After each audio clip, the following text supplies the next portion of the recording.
This is a partial model of the first working perpetual motion concept. It's not fully working right now, but it's in an arrangement where you can sort of see how it works. I put the marble here. This will move. That's level. This moves. And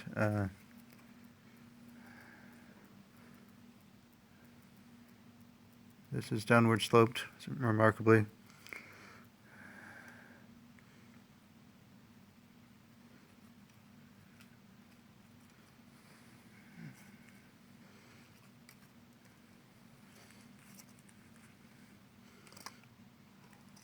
This moves.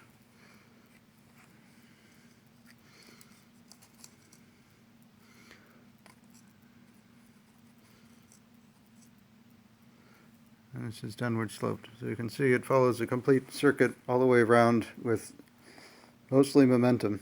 Great, thanks.